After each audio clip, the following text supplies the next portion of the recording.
Well, welcome, people. Hello. Today is October 5th, or therefore around there are these parts. Beautiful day today. We're beautiful 75-degree day. As you can see, as we're in this golden forest here, in the season of the shadows lengthening, and in that spirit, I believe we'll just begin empathically and then slowly drift within the autumn golden leaves of the golden pines of now. And so what we'll do is we'll start out here with a thing called the fall equinox, the autumn equinox. In this golden eternity of this hour, the goddess weaves her magic through the seasons, endlessly aging and growing young. She gives birth to the wild force of nature, unleashing her mighty child to grow and decay, sacrificing her progeny time and again into the vast dark, feeding the power of life. Ah, time to look at what we have birthed into being this year. The time for introspection, and in the Jewish tradition, it's also a time of looking at what's happened this year.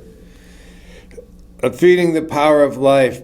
Time to look at what we have birthed into being this year. What did we bring forth that totally awakened our desire? That's something we can pause and reflect upon. We don't have to come up with any answer. What did we bring forth that totally awakened our desire? We can breathe into that one. What of our own creations did we so fall in love with that we married it down into the marrow of our bones?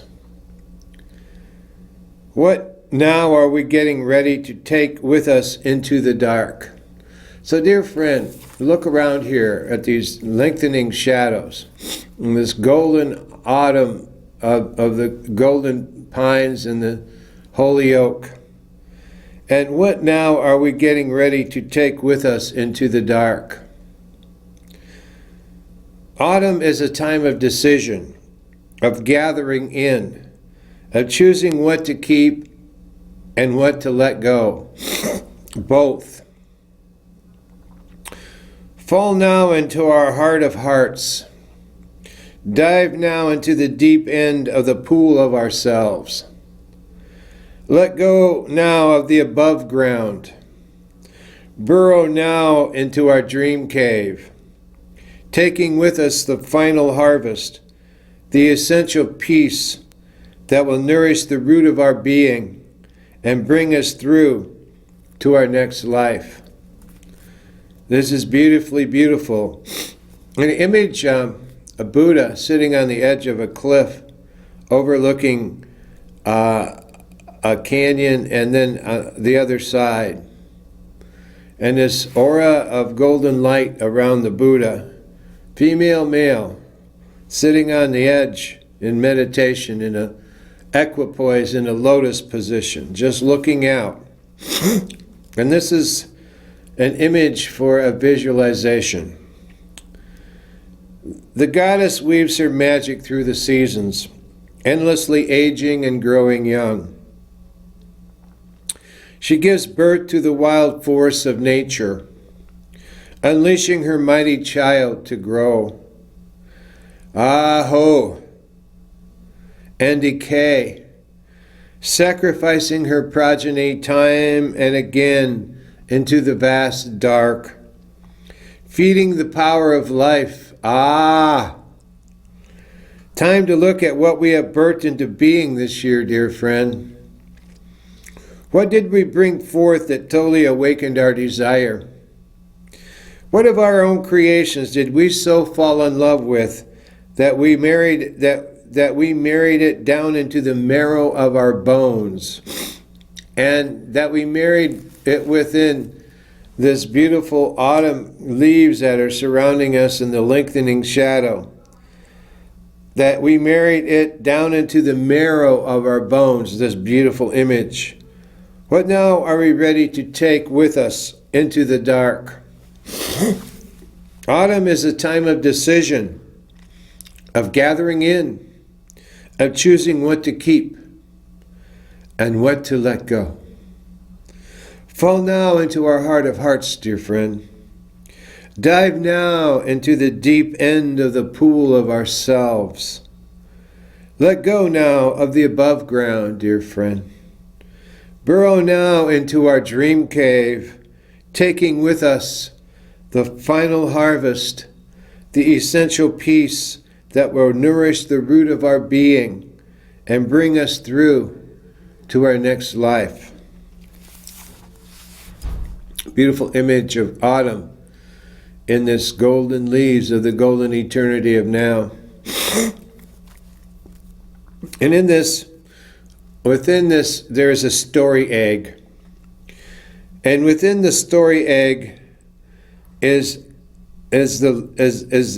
all of creation being cooked by the fire. Too much is said about triumph, about the overcoming and rising up like a phoenix from heroic flames.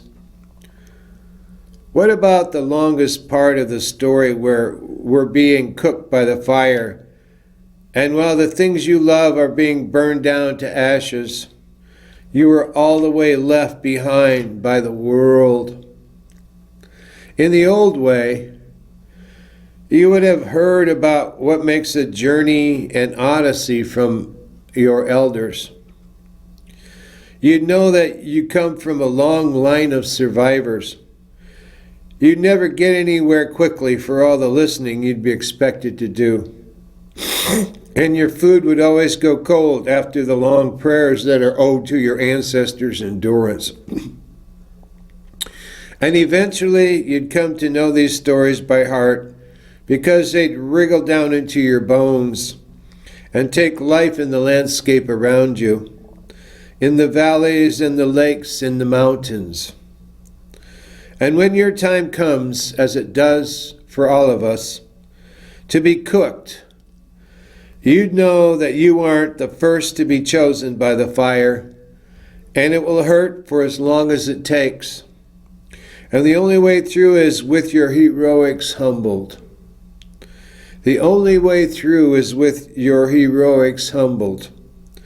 They say that after you lose something precious, the earth absorbs your grief, and then, moist with suffering, new things begin to grow in your people's likeness. There's a lot in this, dear friend. We'll unpack it a little bit, and then we'll return to it later in this golden eternity of this hour. It sets up the next piece that I wrote, which I just wrote. Being cooked by the fire. Too much is said about triumph. You know, the football heroes and the Olympics and the heroes and the triumphs. Too much is said about triumph, about the overcoming and rising up like a phoenix from heroic flames. What about the longest part of the story where you're being cooked by the fire, and while the things you love are being burned down into ashes, you are all the way left behind by the world? What about the longest part of the story where you're being cooked by the fire, and while the things you love are being burned down to ashes, you are all the way left behind by the world? In the old way, you would have heard what makes a journey an odyssey from your elders. You'd know that you come from a long line of survivors. You'd never get anywhere quickly for all the listening you'd be expected to do. And your food would always go cold for the long prayers that are owed to your ancestors' endurance. And eventually, you'd come to know these stories by heart because they'd wriggle down into your bones, dear friend. They'd wriggle down into your bones. They'd wriggle down into your bones and take life in the landscape around you. Look around our beautiful landscape here and take life in the landscape around you, in the valleys and lakes and mountains, in the valleys and lakes and mountains. And when your time comes, dear friend, as it does for all of us, and when your time comes, dear friend, as it does for all of us, it is just as it is. And when your time comes, dear friend, as it does for all of us, to be cooked, you know that you aren't the first to be chosen by the fire, and it will hurt for as long as it takes. And the only way through is with your heroics humbled. They say that after you lose something precious, the earth absorbs your grief, and then, moist with suffering, new things begin to grow in your people's likeness. Being cooked by the fire, this is part of the story egg. And part of our journey here this day, in this golden, holy modal bounder autumn day, is just coming up. We've been down in the flood. We've had a record flood for the second time in 8 years, a hydrological event of the largest in the last 500 years. We had a flood greater than the flood of 1851, 165 years ago.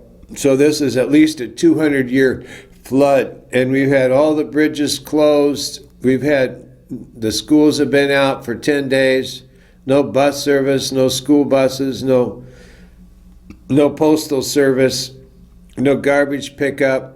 The city is in a curfew, and the entire area has been in evacuation.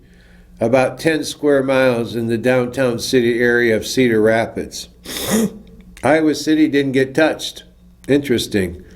A very different tale of two cities. And in that, there have been 4 different levels of police. There have been the city police, there have been the county sheriffs, there have been the state highway patrol, and then Branstad called in the National Guard as a further ring of control on top of the other command and control. And so anyone who entered into this particular area would be arrested if they didn't live there. And so all the exits and all the entrances and all the streets were closed, and also in the interstate, plus all the bridges in town were closed, not only for 1 day, but more like 10 days.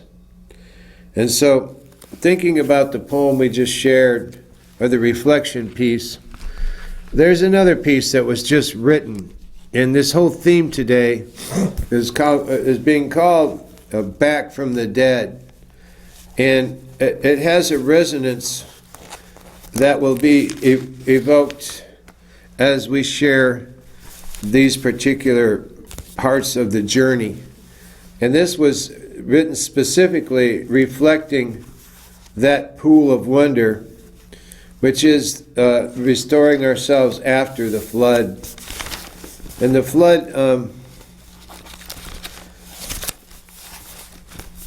flood is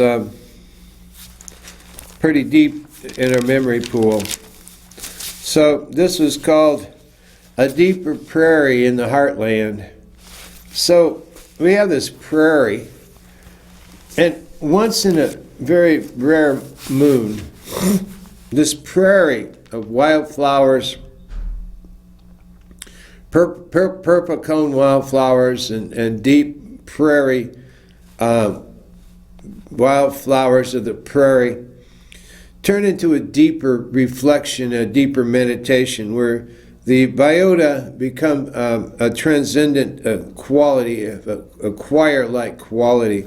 It acquires that choir-like quality and becomes a prayer on the prairie, with the biota, the flora, and the fauna, all in harmonium mundi, all in a harmonium choir of song and colors and affirmation. In the autumn, the most unusual time to have a record flood. I want to ask everyone to think about this, and we'll reflect on this some more. How is it that we would have 2 one a 500-year flood and the other a 200 to 300-year flood, back to back within 8 years of each other. Well, this is a deeper prairie in the heartland. We took this load and put it in the hold. We took this land and put it on hold. For a whole fortnight, it was on hold. Down in the flood, in the muckety of the mud, down mud road with no fanfare. Everyone did skedaddle. Paupers, millionaires, town gentry, shakers and movers, hucksters and thieves, scammers and con artists, trolls and psychopaths on patrol, scammers, nickel bag dealers, dopers token in front of no smoking signs. The whole town went AWOL for 2 weeks. The whole town went AWOL for 2 weeks. Czech village folks double-timed it with helpful volunteers and unknown best friends. Sang and danced aloud as they sandbagged through hell. They'd done themselves and this whole town proud. Sakura's, PJ's, Artisan Sanctuary, and Alex's Pub. Each one has a huge grub stake in this here deal.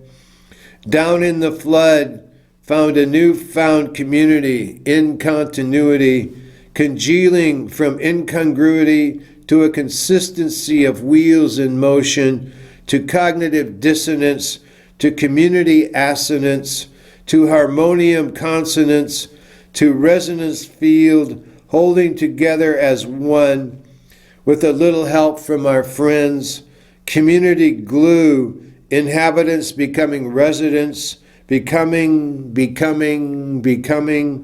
sandbaggers extraordinaire, a community on the rise above it all, a portal into a biopsychic event 7 meters deep, and the 10 feet over the flood stage, 2 feet more than the Great Flood of 1851.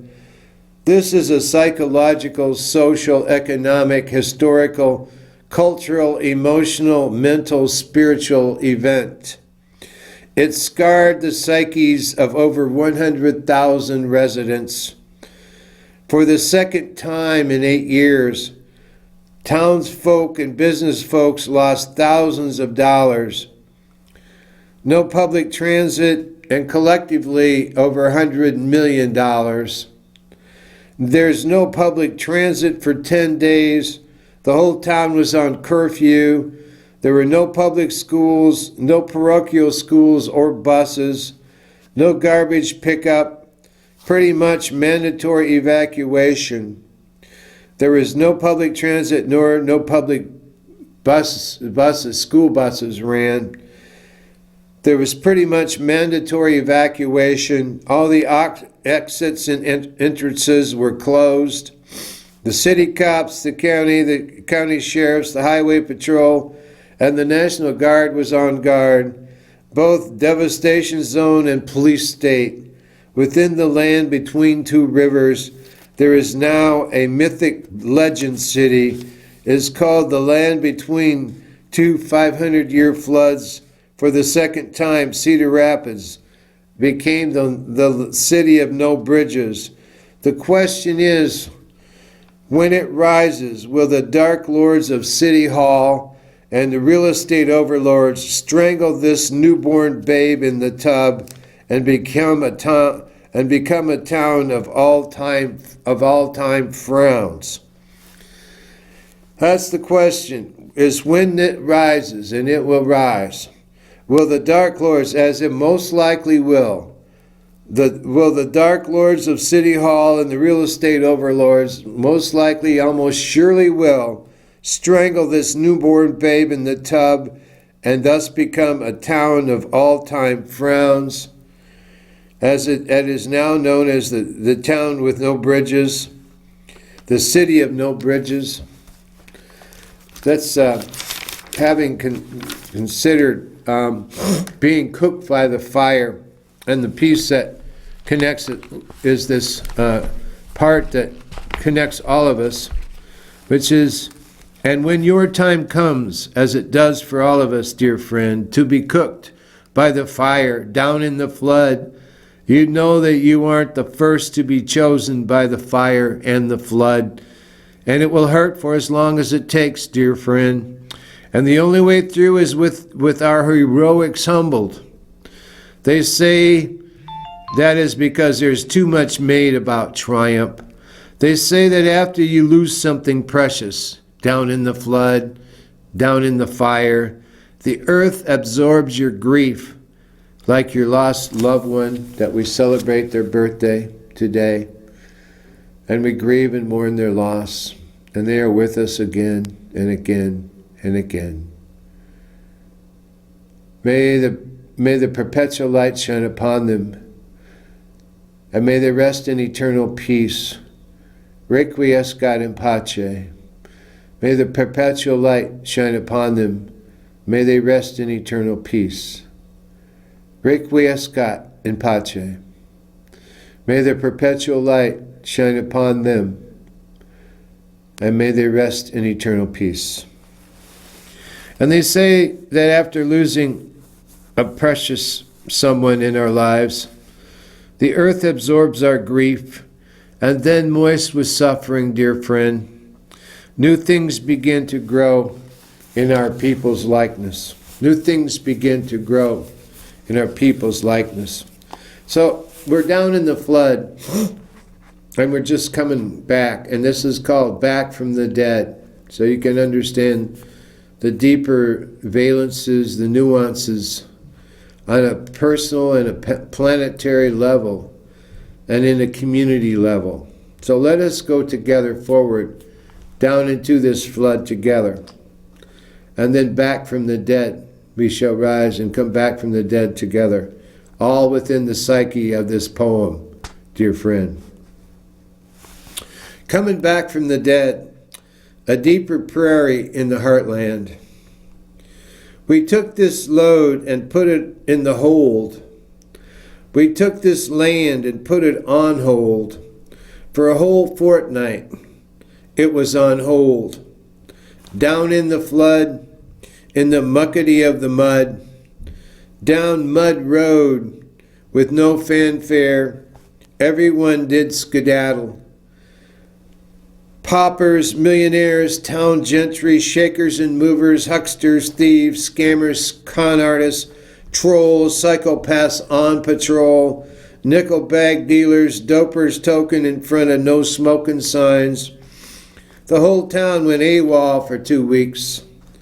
Czech village folks double-timed it with helpful volunteers and unknown best friends. They sang and danced aloud as they sandbagged through hell. They'd done themselves and this whole town proud. Sakuras and PJs, Artisan Sanctuary and Alex's Pub, and Tornadoes. Each one has a huge grub stake in this here deal. Down 16th Avenue. Down in the flood, found a newfound community in continuity, congealing from incongruity to a consistency of wheels in motion, to a cognitive dissonance, to harmonium consonance, cognitive dissonance, to community assonance, to harmonium consonance, to a resonance field holding together all of us as one. To a resonance field holding together all of us as one. With a little help from our friends, dear friend, the community glue is as inhabitants becoming residents, becoming,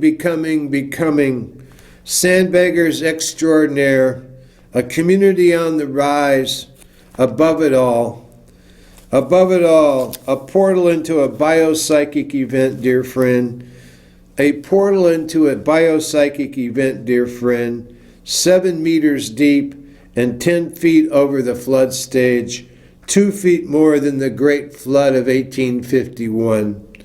This is a psychological event. This is a social event. This is an economic event. This is a historical, cultural, emotional, mental event. This is a spiritual event. It has scarred the psyches of over 100,000 residents who are walking PTSD wounded survivors, post-traumatic stress syndrome survivors, for the second time in 8 years. Townsfolk and business folks have lost thousands of dollars. That's over $100 million for these folks. It's a lot of, that's not chump change, and that's not pocket money. That's real hard-earned family money. There was no public transit for 10 days. The whole town was on curfew. There were no public schools open.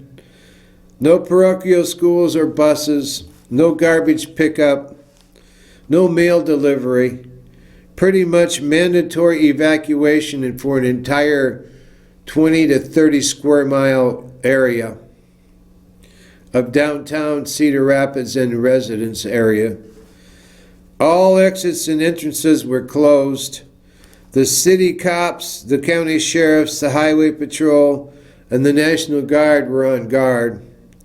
This was both a devastation zone and a police state. Within the land between two rivers, there is now a mythic legend city.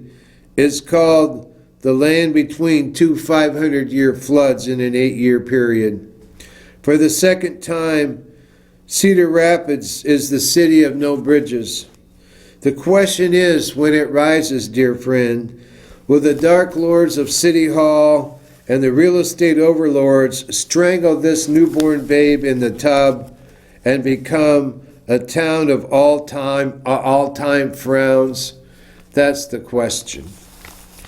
This doesn't bode well for a city that really hasn't opened its heart to the poor. It's only opened its heart to the condos, the real estate dealers, and the uppity high rollers, and the upper wealthy end of the stratification complex, stratified out in the burbs and Newbo. It doesn't care for the low income and the poor. So the RX, or the diagnosis for this city, is not good, because a city is only known not how the wealthy suck out the wealth, but how they treat the lowest of the low, the least of these. And that's how this city is known. And this city has yet to prove that it cares one iota about the least of these.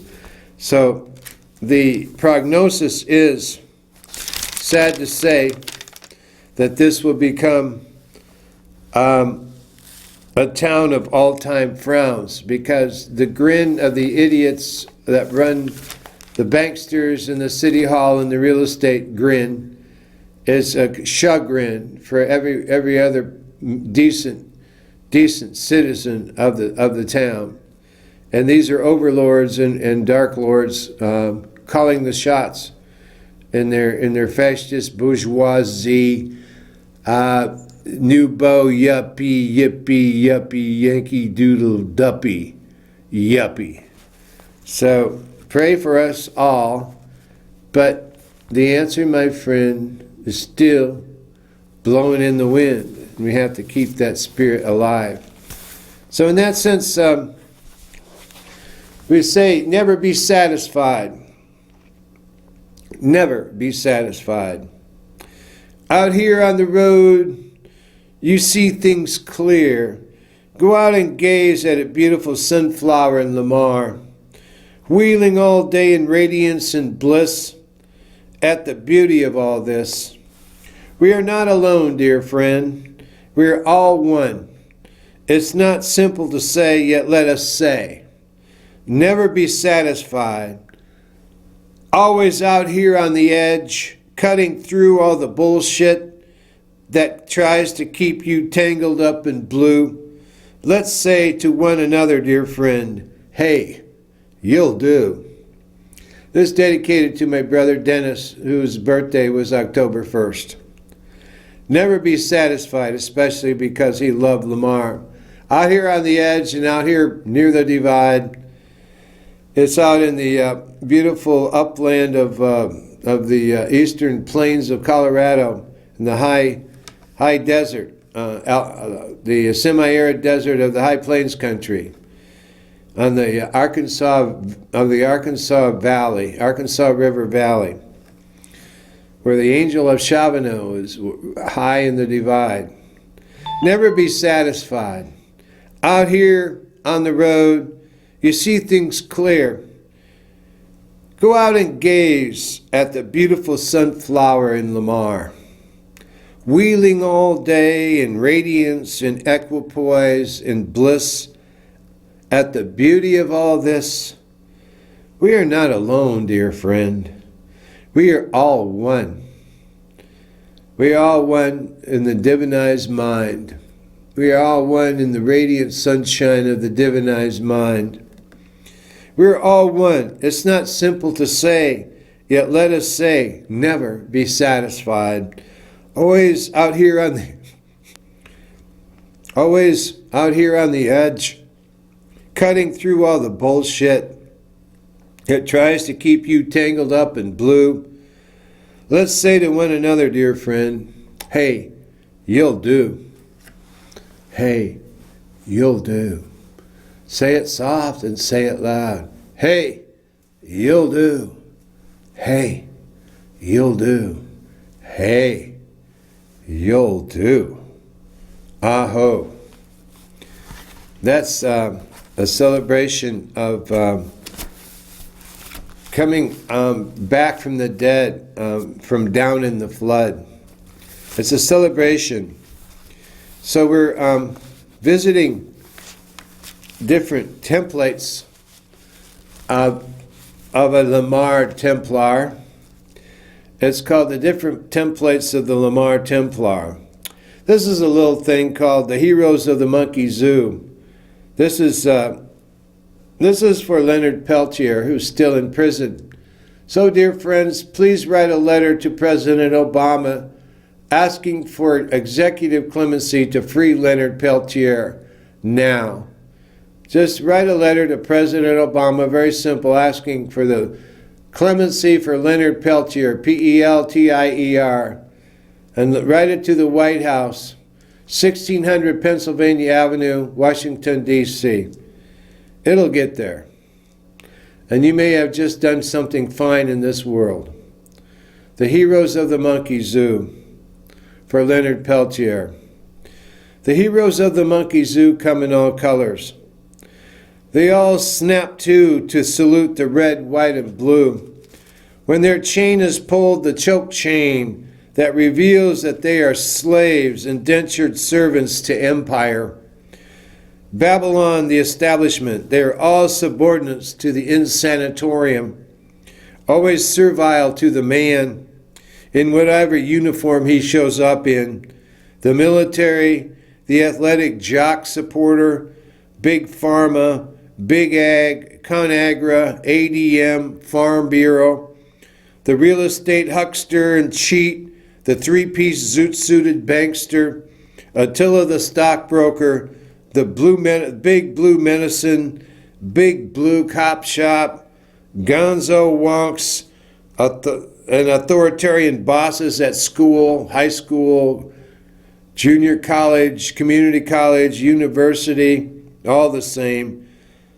Authoritarian bosses at school, at work, in the DOT, in the rotten to the core Army Corps of Engineers, and the ROTC, all rotten to the core. And business jock university presidents, regents, whoring and selling out their students, stealing their work and their tuition. This is turning the universities into privatized whorehouses of entrepreneuring and human genome engineering experiments.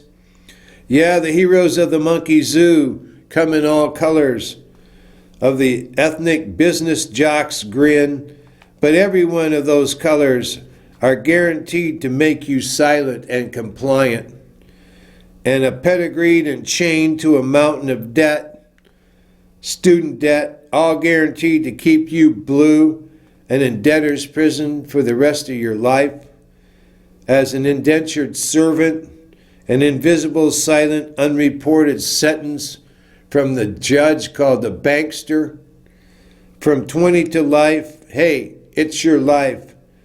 No more silence, dear friend. No more silence. No more silence. No more silence. No more silence, dear friend. No more silence. No, no, no, no more silence. No, no, no, no, no, no, no, no, no more silence. No more silence. Stand up for yourself, your friends, and your kin. Stand up for yourself, your friends and your kin. No more silence. Stand up for yourselves, your friends and your kin. No more silence. Stand up for yourself, your friends and your kin. No more silence. Your neighbor, your community. No more silence. Come together in unity. No more silence. No more silence. Throw the monkeys off your back in all the different zoot suit uniform forms of control. All the heroes of the monkey zoo. Throw all the monkeys off your back. No more silence. Throw the monkeys off your back. No more silence. Throw the monkey off your back. No more silence. Radical insurgents. No more silence. Aho. And as we look at the flood, down in the flood, and we look at Standing Rock, and we look at the Mississippi Stand, where 34 people were arrested in Sandusky, Iowa, and 200 people gathered on Saturday, October 3rd or October 1st. Many of our friends were arrested who climbed onto the gears of the machine of the pipeline of Babylon, of the empire, and locked themselves down onto these machinery and shut the gears of the machinery down.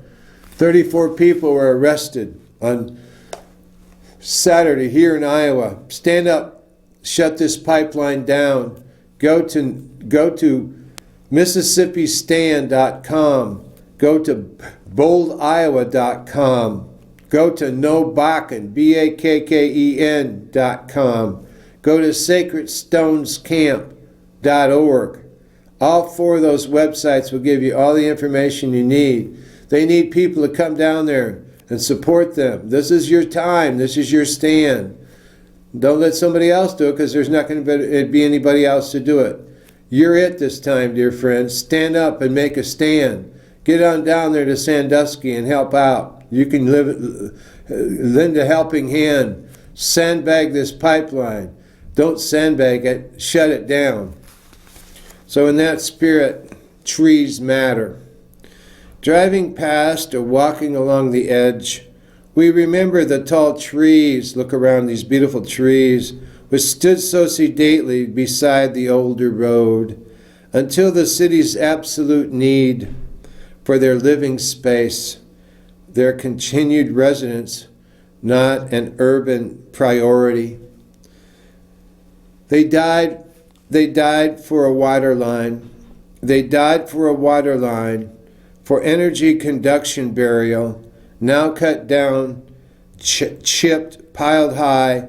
They wait to serve their old neighborhood, more humbly in ground, but not by choice. Still, we miss the sight of them, dear friend, their grace and shade irreplaceable in our time, for our trees grew up, deep roots to the crown, but slowly toward that grand height they had at last achieved. Think of your childhood, dear friend. In every one of our childhoods, there is a great tree whose shade we lived under in the summertime and had the great we of magical children. We sang and did our dances and our songs and played our games of hopscotch and Mother May I and Captain May I and follow this and follow that and magic this and magic that and who Red Rover, send Jenny right over, and hopscotch and playing jacks and playing under the summer light of the street light. And in every one of our childhoods, there's this great tree under whose shade we played and whose song was in our heart and whose great heart was the heart of our young lives. That was overarching and stretching out our young childhood, through which our young childhood stretched out in the magical child of the glee of wee as children. Trees matter. Driving past or walking along the edge, we remember the tall trees. Just visualize, we have these beautiful trees surrounding us here with the long, lengthening shadows. We remember the tall trees, dear friend, which stood so sedately beside the older road until the city's absolute need for their living space, their continued residence, was not an urban priority. Think of that, the city's absolute need. That's why everybody should be pounding on the desk every time City Hall opens its doors and has open for public meeting. They died for a water line, for energy conduction burial. Now cut down, chipped, piled high, they wait to serve their old neighborhood more humbly, in ground but not by choice. Still we miss the sight of them. These are the mighty oaks, the mighty elms of our childhood, dear friend, the mighty willows, the mighty oaks. Now cut down, still we miss them, the sight of them, their grace and shade, irreplaceable in our time. For our trees grew up, dear friend, deep roots to crown, but slowly toward that grand height,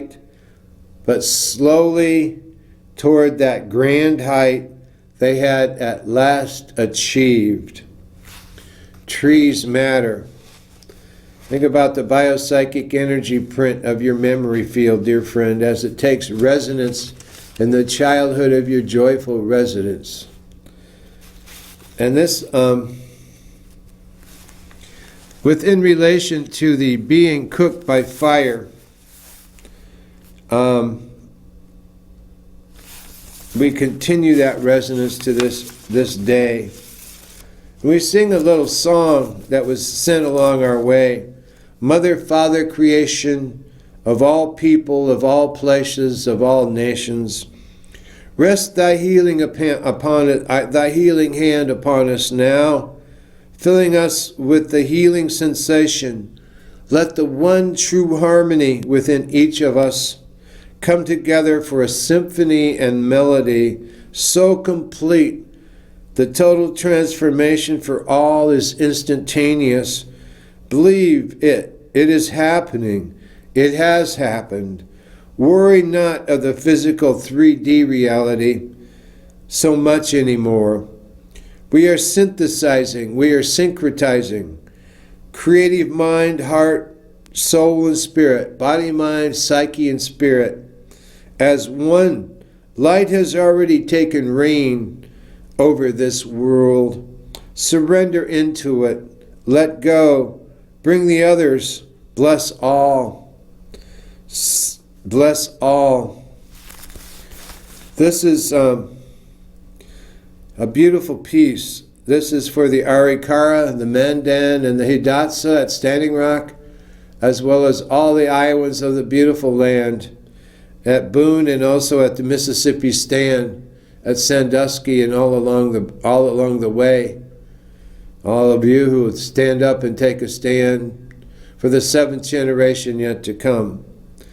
Mother, Father, creation, of all people, of all places, of all nations, rest thy healing hand upon us now. Fill us with the healing sensation. Let the one true harmony within each of us come together for a symphony and a melody so complete, a total transformation for all, via transformativa, is instantaneous. Believe it. It is happening. It has happened. Worry not of the physical 3D reality so much anymore. We are synthesizing, we are synchronizing, we are syncretizing. Creative mind, heart, soul, and spirit, body, mind, psyche, as one. Light has already taken reign over this world. Light has already taken reign over this world. Let us surrender into it, letting go, the bringing the others. Bless all. Aho. This is the greatest stride of soul. The greatest stride of soul is also the trees that matter.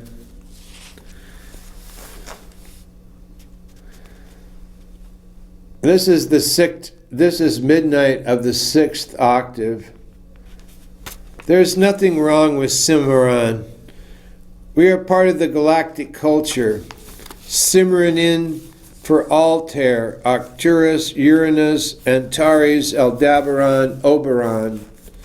In our Alvor Desert, Oregon, Miyahayun, Magia, Mikan, Third Eye Smile. Loving kindness of a galactic swirl in the greatest stride of soul humankind has ever taken. Loving kindness in the galactic swirl in the greatest stride of soul humankind has ever taken, dear friend, of the spiral dance. Out here in this campfire of the celestial Aquaterra water planet axis, out here in the campfire of the starry night water planet axis, a harmonium singing Tatvamasi, thou art that. Tatvamasi, thou art that, is sung in the swing of the harmonium fixity of the spheres. That is sung as a song of the universe. The hymn of the universe is sung in the spheres, dear friend. And the space between photons in a hammock in the fixity swinging across the omniverse, sparks fly upward, dear friend, in magical music divine, bringing delight on Homo Ludens lute, on the lute of an awakening humanity, on the Homo Ludens lute of an awakening humanity. Ah, birthing light. Follow your bliss. Follow your bliss, dear friend, right on out to the void. This is the 6th, midnight of the 6th octave. This is a beauty tree symmetry, asymmetry. As you shake the pumpkin, this is the season of beginning of shaking the pumpkin. You can shake the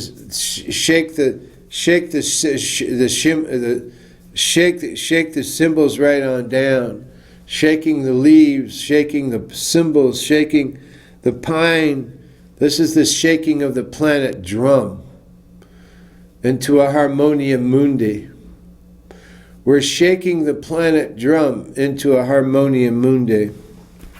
This is mundi, harmonium mundi. And that is, we'll say, disobey the keep out sign. I don't have to have someone to play with to play my part. Out of stuckness, the trap. This will pay the keep out sign. The mystic is a peeping Tom. You don't have to play this game. You see the great white light. The show doesn't have to go on. It's a different kind of celebration. It's a different kind of celebration. This show does go on. We celebrate this show, the lights. This is lights on reality here. We're in a lights on reality. And within this lights on reality, we wake up and we look at this and say, this is the way, the truth, the life, the beauty way of the pollen path of the blue maize woman. And this is, again, the water song is a ceremony that water is life. And that's a women's ceremony. Every morning at Standing Rock, the women in a ritual go down to the water and have a prayer ritual celebrating water, and the gift of water is life. And so this is the beauty way, the truth, and that water is life, the beauty way of the pollen path. And so this is a time to slow down and reflect upon the deeper edges of the lengthening shadow as ions of the present and projections of the Harmonium Mundi into the future. The Harmonium Mundi is nothing less than the harmony of the earth in the different axial planes, the music of the spheres, the starry night, the earth itself, and then the Axiom Mundi, that which is the lengthening of the shadows, but also goes within our own being right into our backbone as a tree of life, which is the tree of life is literally our own chakras within our backbone, lighting up, lighting the way forward. So if you think about it, metanoia means mind within itself. And so we don't need what's called paranoia. That's kind of silly. Paranoia is itself a self-fulfilling prophecy, is a process of destruction. It's more useful to think about the food bank and how to feed your friends and your community. So even if you give money to public television or you give money to public radio, there's a provision for food, money for food to go to the food bank. So if you give money to support public TV, like public access television here, there is a provision that also will help people at the food bank. So you give money to the public access television, you give money to help people at the food bank. You're feeding the community. It's a spiritual event. So people, please give money to the public access television. You're feeding the community soul. And that soul, the community soul, feeds all of us in this Harmonium Mundi. And it's more useful as this provision of spiritual food. So the samurai has to realize that in order to get to this point, it makes no difference if the samurai lives or dies. Because the tension is that renders him incompetent and he becomes defensive. So the samurai has to realize that if he becomes defensive, he has tension and that renders him incompetent. So he has to totally overcome the fear of death. And to totally overcome the fear of death, we realize that which is completely inevitable. We have to totally overcome our fear of death and realize that this is completely inevitable. So only a complete social outcast has a real reason to feel paranoid. We learn to accept. You see, dear friend, we learn to accept. And it makes no difference if we live or die. And we have to get to this point in order to become a samurai. And the samurai has to realize it makes no difference. And he has to accept. And then he gets off the strain of preventing his own demise. This is really cool. You see, when you become defensive, we all are at times at one level or another. So we realize it makes no difference if we live or die. So we become less defensive. We become more vulnerable. And we get off the strain of preventing our own demise, because half of the thing is defensive is we're trying to prevent our own demise. Well, that's a lot of energy lost. Well, that's where the samurai becomes very effective, because we no longer have to have the strain of preventing our own demise. Then we can live longer. It's really quite cool, because the image is that we actually have greater longevity. We can live longer because we are acceptance of death. And then you can live, and then you become charged with life. Then we become charged with life. And then the culture starts to swing. Our entire culture starts to swing, because we're no longer in this defensive mode. I and them. It's now an us, I, thou, which is an us reality. And then the culture starts to swing, and it's time to begin with that, dear friend. The time to begin with that, dear friend, is now. So it says, getting our gumption back is letting go. And we can strap that pack on our back, dear friend, and go. This is kind of cool, because we can strap that pack on our back and say, hey man, I just let go of a bunch of that stuckness of that trap back there. So that's kind of cool. In that sense, we've arrived at a place that frees us up. And in order to free ourselves up to celebrate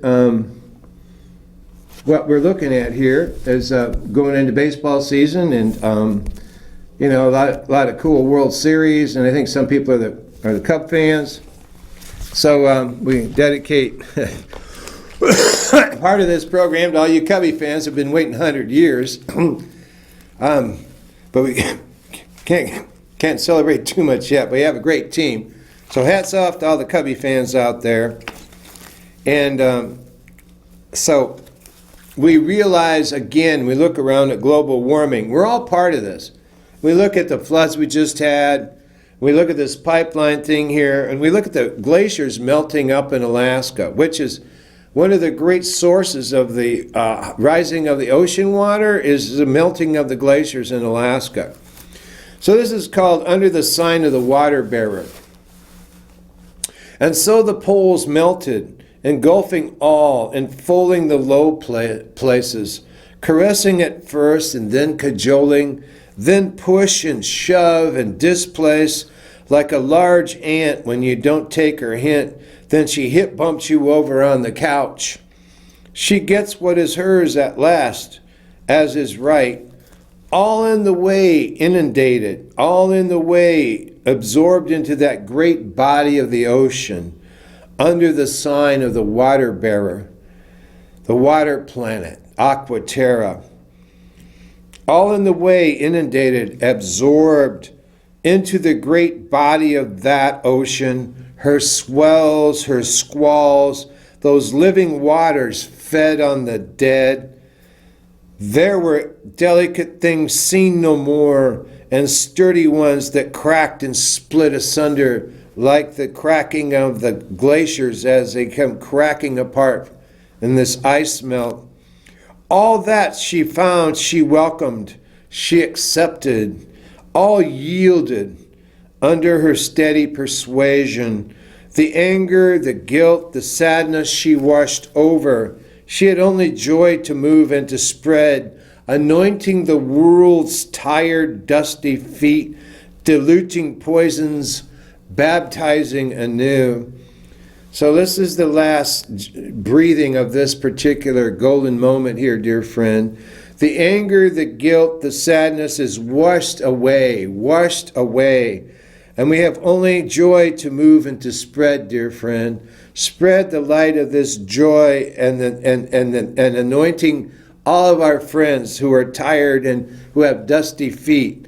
And let's take out the diluting poisons and detoxify and wash anew, and baptizing anew and washing ourselves anew, and be born again in the washing of one another in the signs, under the sign of the water bearer, this beautiful, beloved water planet, Mother Earth.